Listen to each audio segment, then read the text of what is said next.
Hi everyone, and welcome to Rune's Level 1, our free course that's going to be run over the next 4 days. I'm really excited to be teaching you all this week. For those of you who are new and unfamiliar with me, my name's Jane and I am one of the directors of the World Divination Association. I teach runes, Ogham, mediumship and some other modalities too. And for those that do know me, hello everyone. I have my phone up showing me the comments because Facebook doesn't always play nice with me. As anybody who saw the free OMS course 2 weeks ago will have seen, I am not tech savvy and things can and do go wrong, and but I will try and rectify it. So I'm really pleased to meet everyone today and to actually be offering this course to you.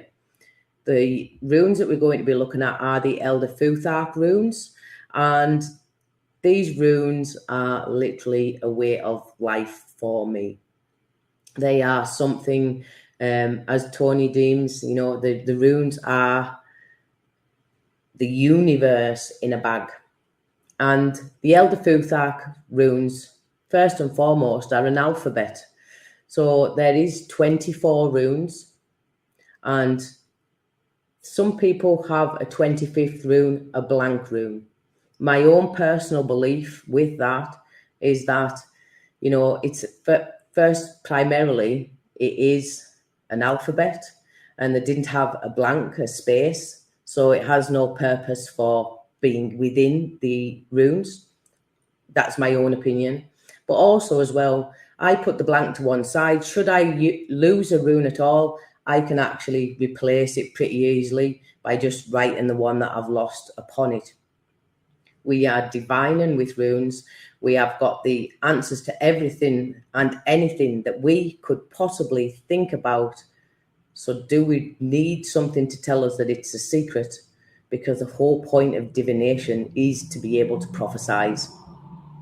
So that being said, in our first lesson that I'm going to be running through with you today, I'm actually going to go through each and every single one of the rune meanings, what those are, but actually how to interpret those in our day and age in a way that's applicable right now, because I understand that there's a lot of people actually find it hard to actually apply them to everyday life. And by the end of these 4 days, I'm hoping that I can show you how practical runes can be. They are very blunt. They tell it how it is. And, they can take you on a trip to Trigger City if you don't like being told how it is, if you should we term it sensitive in that way.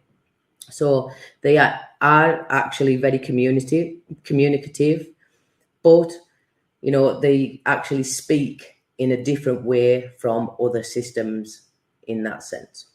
So that being said, I'll start running through each rune one by one with their meaning for you. And first up, we have Fear. Now, Fear talks about abundance, financial abundance and wealth. It's that something that has been earned. It is that reward. You get the wealth because of the effort that you've actually put in. But abundance comes in many, many forms. So don't look at it primarily or only as wealth, when you can look at the runes around and see where that abundance lies. What is it going to be? It is beautiful, and it shows that actually, your hard work will pay off with regards to Fear. Our second rune is Udus. Now, Udus is all about strength, power, fortitude. It's that determination, is that steel of will to kind of push forward. And it's not only physical, it is mental as well. And sometimes we have to actually harness our mental fortitude. We have to mentally, brace ourselves to be able to face anything head on. And that could be as much as going to a supermarket if you don't like shopping, or having a conversation or having a phone call in which you're not really wanting to do. But it also shows that physical strength as well to kind of endure and push through. So it is, You know, it is a beautiful rune in that it is very, very strong, and it brings that strength, and it's you harnessing that strength of mind, strength of body, and really driving forwards and utilize it in a way that's actually going to achieve things for you. Then we have Udus. Now, Udus is, you know, Thor's hammer. It is chaos. It is conflict. It's very dynamic. You know, you look at Udus and it's all about assertion. And it's asserting, you know, your needs, your wants. A certain control over yourself even. And it comes from others too. Others can be that way, bring that towards you, but you're really harnessing that self-control, you know, harnessing any kind of, you know, aggression or anger or anything that's within you, you know, before outwardly directing it. It will warn of sometimes that, you know, there might be people testing you, for example, if it pulled in a day. But it is something that actually, you know, we all need that. We all need to have that self-control. And sometimes we all need to assert ourselves as well. So it is something that is applicable and useful as a human skill when approached in the correct manner, but on a day-to-day life basis. Ansus is the next rune. Now, Ansus is, for me, my favourite. Ansus is about wisdom. It is, you know, communication. But when looking at Ansus, you know, it's a two-way street. You know, you converse with others. You actually, you know, you have something to learn and something to actually, you know, lessons to give, knowledge to give to others. So it's a connection in that way. It is reciprocated. It is a two-way street in which, you know, wisdom is gained and wisdom is given as well. On a daily basis, you will be looking at emails, text messages, conversations over the phone, conversations person to person. You know, these are all answers. This is all going to include like you're communicating with others as well. And the runes around it will actually show the ways in which this is going to apply to you, and also the connotations of what that conversation will be as well. Then we have Rido. Now, Rido is planned movement. It's agreements.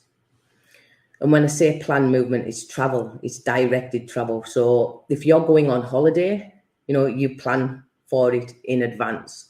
You have your flights booked, but you have a knowledge of how you're going to get, or a plan formulated of how you'll get to the airport, for example. You know, what hotel you're going to be staying at. You know, even so far as what activities you're going to do or wanting to do whilst you're there. And that's all Rido is really planned. It's a planning of travel. And there's also agreements with that too. And you could also say that, you know, an element of any agreement is a negotiation in that sense. So it could also indicate when there's something that's actually going to be discussed and you're in a position to be able to negotiate or make an agreement based upon, you know, what it is that you're needing or they are needing moving forward. Then you have Kenaz. Now, Kenaz is that spark. It's that torch. You know, it lights up the darkness that's around it, illuminates and brings that insight. It's them sparks, you know, ideas, things come into creation. The potential of, you know, and really shining a light upon things. And Kenaz, in its essence, you know, is that brings out, you know, once you see, you can't not see. You know, once you've actually illuminated a corner of a room that was dark and you know what furniture's around it, you can't not know that that furniture's around it anymore, not there.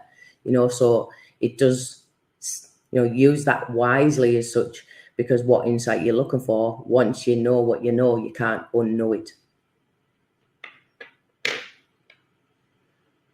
Then we have Gibo, and Gibo is beautiful.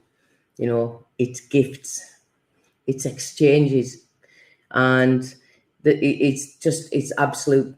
It's so pleasant and pure in its nature. It's that exchanging of gifts.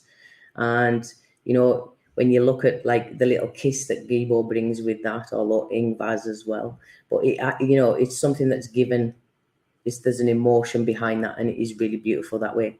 It also speaks about the gifts that we all have within ourselves, and we all have strengths. We all have weaknesses too, and our strengths and our weaknesses all differ from each other, and that's what makes us all unique. And Gibo reminds us that we also possess innate gifts that we were born with within ourselves.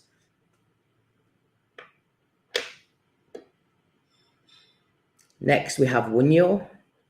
And Wunyo speaks of deep joy, you know, real fulfillment. And Wunyo it's profound in its feelings. So it's more than just being happy. It's a state of being in that sense. That real kind of, for me, Wunyo comes when I can smell freshly cut grass. It reminds me of my childhood, you know, when I was playing in the park in summer, or, you know, playing football with my friends. And it really brings a deep joy. You know, those were times in which I really experienced, you know, immense joy in that sense. And we all have that. We've all felt that at some point, and understanding the feeling of Wunyo. And it's really, you know, it is literally like you feel that you've won that lottery of life, and life couldn't get any better, because it's actually awe-inspiring, because it is so amazing. You know, it literally makes you feel that way. That's Wunyo.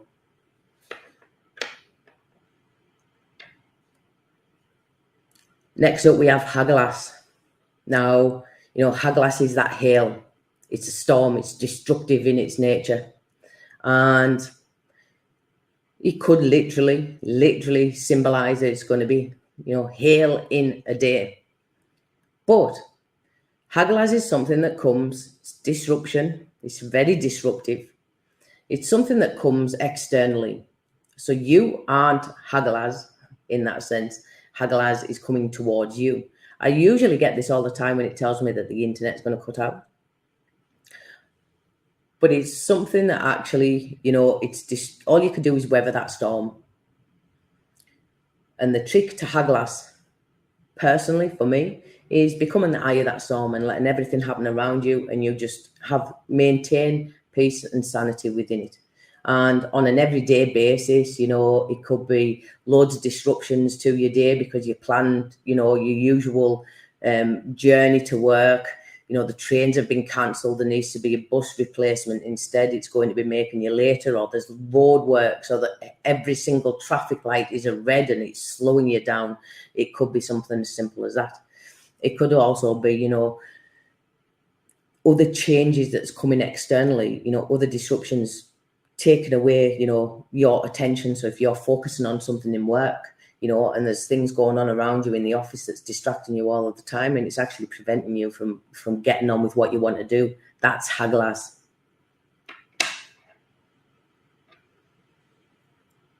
Next up, we have Naughties. And, you know, Naughties is one, it's a necessity. You know, you have to do it. You don't want to, you might want to, but usually, you know, the things you want aren't the things that you need. So it's something that's a necessity. It's, you know, compulsion. You're really drawn. You have to do this. It's something that's needed. You have to do it. So it has connotations in some aspects. With some readings, how you would say compulsive nature. So that would highlight things such as addictions and things like that if you were doing a health read, although there would need to be other runes around to substantiate that.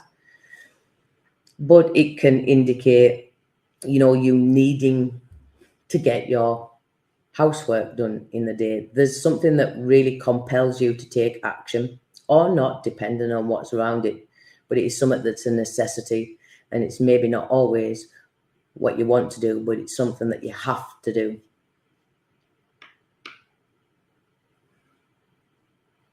Then we have Issa.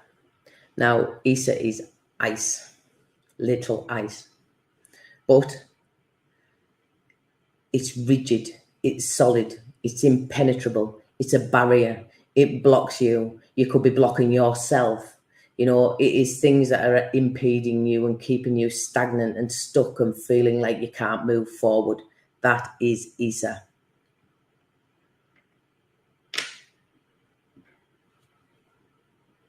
Next up is Yara.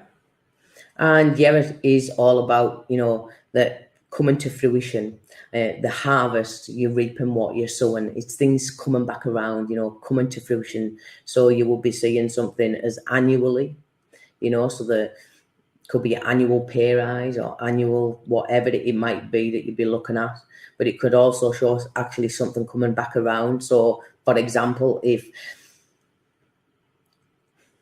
Ansu's and Thudisas was there with Yara, then you could actually say there's going to be communications that's quite argumentative about something coming back around again. So it's the same old argument is going to be spoken about. That would literally be on a practical Yara with regards to other rooms around it. But Yara is things coming back around. So it is that cycle. So it does have that element of repetition with it, but also it is that season. So it is that reaping what you sow in that way.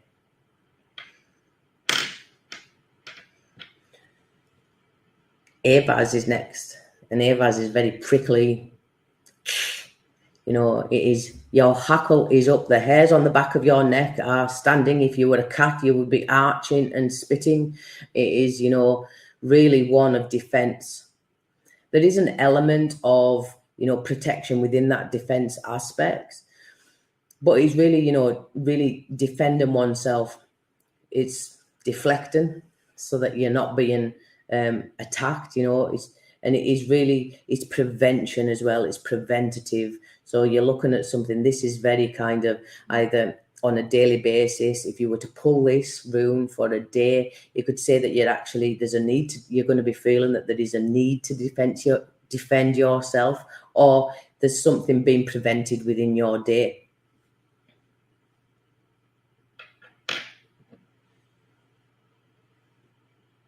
Next up, we have Perthrow. Now, Perthrow is great. It is that unexpected. It's that chance. It's that gamble. It's a surprise in that sense with it. But it's that element of unexpected. If it's in its upright position, it is something that, it's fate's working in your favour that way. The cards are landing in your favour. If it's in its reverse, it shows that actually it's not going to work out in the way that you want. So it's not going to work in your favour. So it is all about luck and chance. And we all take chances on things, even so far as like crossing a road when there's a car that doesn't seem to be so far away, but you don't realise how much it's speeding. We all take chances with some elements. Some people like to place bets on horses, and some people like to, take a chance on a new deck or a new system even. That's Perthrow.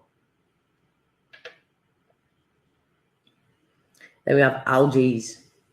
And ALGAEs for me is protection. It's that raining down from the gods. But it's also that divine inspiration that comes down that way. It can show literal, rapid developments within any situation. And it'll really show opportunities as well for that. And opportunities which will, allow you to grow in some way. And it is, it gives you that safe refuge because that the divine, if you want to call them, the universe is all protecting you. It's raining down. You are under its umbrella.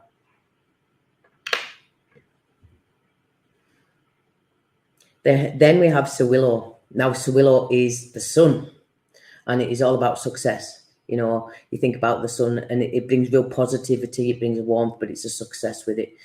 So if you're looking at a competition and you had this, it will be showing that you're going to be winning. It is all about that. It is fire, and it is immensely strong. It is immensely powerful. And for purposes of magic, I actually use this in winter. I draw it upon myself to heat my body up. People do it in competitions to actually get edges and things like that. But also it was actually, when you look at Sewillow, and if you were to put Sewillow twice against one another, that way and that way, it would actually form a swastika. And, so that also is a bind rune, and that is something that, too much fire will scorch and it will not, destroy you. The sun itself, you're doubling down on its impact and that energy. And if you're looking at the sun and you want to bring down success, or you want to drive that forward, you don't want to be putting too much intensity, too much heat, too much fire into that, because, too much fire can actually really be destructive as well. Then we have IVAS. And, IVAS is about justice, integrity, the right thing. It'll show decisions, the right decisions. And it is something that's very honourable in its ways and nature. If it was in the reverse, it would show there's an element of unfairness, unjustness within that. But always as well pay attention. If you're using runes for casting later on, as I'll show you, where it's pointing will also give you a direction of, where this justice is coming in for you. Then we have BNANA. And BNANA is growth, new life, new beginnings. It's that nurturing. If you're familiar with tarot, you would look at BNANA as an empress energy.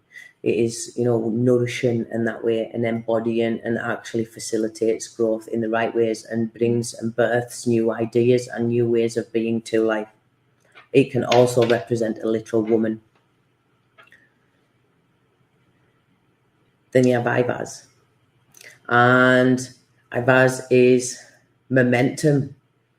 It's movement. It's swift. It has an element of teamwork within that. But where Rido actually is movement, travel that's planned, there's a little bit, or should I say, a lot more spontaneity with regards to IVAS. Purely because, you think it's that little horse, but you think about short distances, stopping and starting, going to places. On a practical day-to-day level, you could be going to pick your grandma up to take her to the supermarket. Those are all really short, distances. Or you're going to the supermarket, you decide you ran out of milk, you're going to get milk at the supermarket. I wonder if Granny needs anything, I will go and ask her. Those are those movements, in a literal work sense. It's really, building up a lot of momentum with regards to your workload. You've got a project, for example, you really build a momentum with that. And it requires other people that's working, around you, that you're all inputting on this project to do their part as well, to build that momentum up so it can be sustained into something that's actually accomplished at the end and achieved outcome together. And that's where that essence of teamwork comes in. Then you have manas. Manas is about self. It's about others. It's mankind. It's humanity. It's that greater good.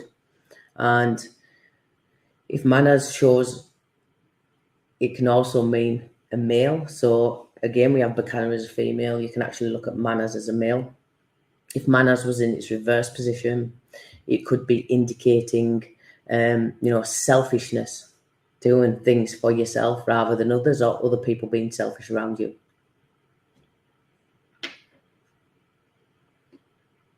Next up is Lagus. Now again, Lagus is beautiful. It's a beautiful, beautiful energy. It is water, and you think about water. We are made, mostly of water. Water is what keeps us alive and nourishes this world. It's surrounded by it.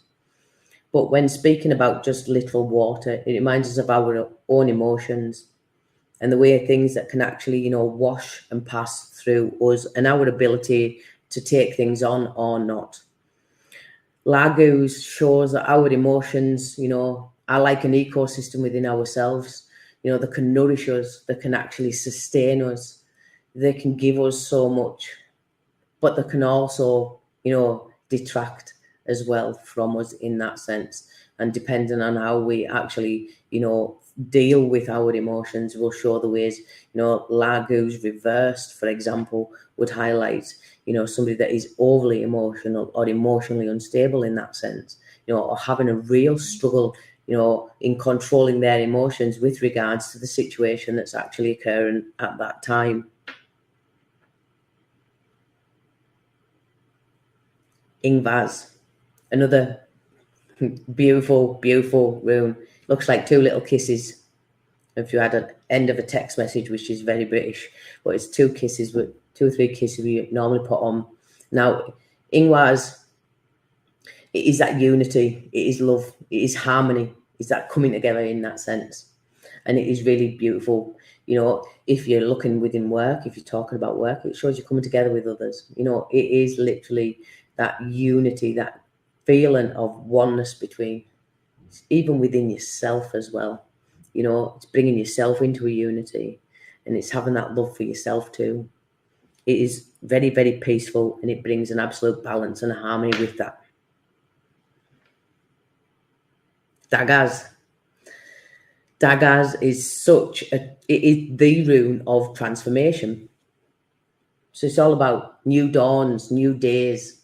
It's that newness of coming through. It is a transformation. And when you think about that new day, something has already ended. So the elements, the connotations with death, with Dagas as well, because it shows us one way is ending. There is a new beginning coming from that. It is something that actually, shows you that you're going to, if you're looking within work, for example, there's going to be breakthroughs. There will be something that's going to ultimately transform your day should you pull that on a daily basis. Now, could that be, getting a lottery ticket and winning, on your way to work? Could it be, everything's running smooth in the day, so you've not got really any barriers to? It could be that you've actually been working on something and been figuring how to get your head around it, but actually you've nailed it. You've got that breakthrough. You've actually, overcome that. It's about then moving forwards, that newness, what that's going to implement in, and that is Dagas. And finally, we have Athala. Now, Athala is home. It's inheritance.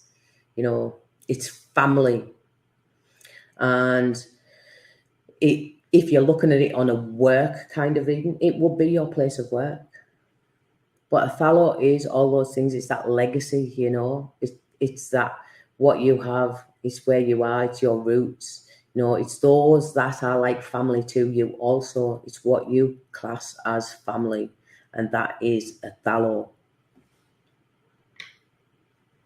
And that is every single one of the 24 Elder Futhark runes, gone through one by one. And you can see the ways in which you actually will be able to apply them, on picking one out for a day, because you're going to be able to apply them practically and really see the ways in which they accurately tell you how they are. In tomorrow's lesson, I'm going to actually be going through not just one rune now. We've looked at the meanings today of what they are, but tomorrow we're going to be starting to build narratives. So we're going to be taking 2 runes at a time and actually putting them together and building an actual narrative or a storyline based upon that. So you're actually going to be able to, by tomorrow, pull 2 runes and fluently read them in a way that actually you feel confident with, and you'll see the ways in which runes actually work for you. I haven't gone through any of the comments on today's lesson purely because I'm actually looking at it on Teachable and I have other things around. I have my phone up. I've seen everybody commenting. What I will do is I'll make sure that after the live, I spend some time and answer any questions that anybody has at all. I hope you've enjoyed today's lesson, and I look forward to seeing you all tomorrow. Bye.